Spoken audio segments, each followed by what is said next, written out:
as you can see here, we have under switch 2, we have hard-coded it to be an access port, and then we also put in the switch port non-negotiate.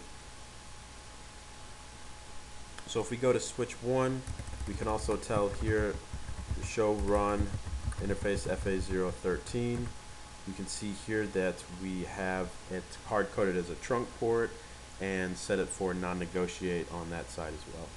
So if we do a show interface FA013 switch port, you can see here the switch port is administrative mode is trunk, operational mode trunk. As you can see here, negotiation of trunking is off.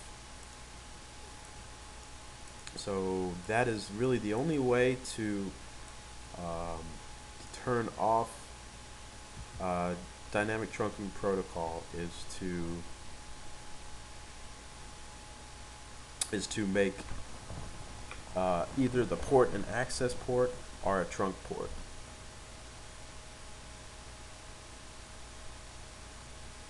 So again, this 3550s by default on all the switch ports are configured for dynamic desirable. So anything on the other side, if it has, you know, if it's hard coded as a trunk on the other side, if it has dynamic trunking protocol on, and it's set for auto or negotiate, either way, dynamic desirable or dynamic auto, either one of those will form a trunk with your switch. If the 3550 has its default setting under the switch port, which is dynamic desirable, you're going to have a trunk link formed between the two switches. So again, it's best practice that you take this configuration setting out of your 3550s. The 3560s are set for dynamic auto, so it's a little more secure, meaning if the other side is set for dynamic auto on the other side, a trunk link will not be formed.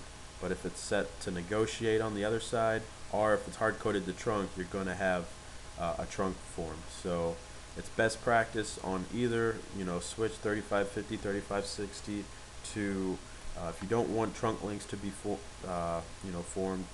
take your interface, your switch port interfaces out, and just hard code them as access ports and put them into a VLAN that does nothing and is not used within your layer 2 switching domain.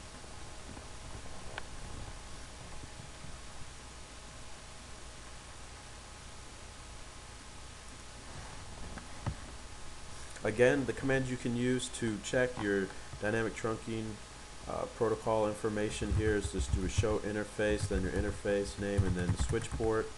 That'll give you a good base of information.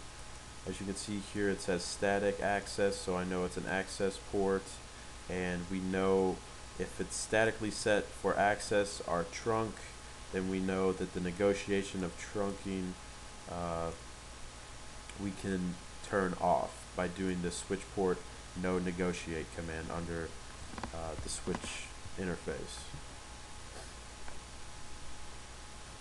Also here, operational trunking encapsulation is native, so that's meaning that it is ISL trunking on one side.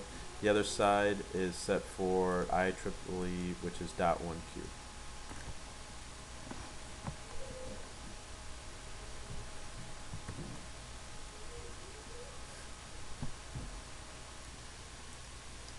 Okay, so that should be it. As you can see here, dynamic trunking protocol is not too confusing.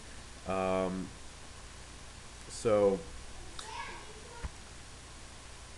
I hope you guys have enjoyed this video, and what I'm going to be doing is I'm going to be making more switching videos. I'm going to do one on VLAN trunking protocol, and maybe just a generic one using VLANs. So stick around. I'm going to create more videos for you guys, so I hope you guys have enjoyed the video, and I hope you'll be with me with the next one. Take it easy.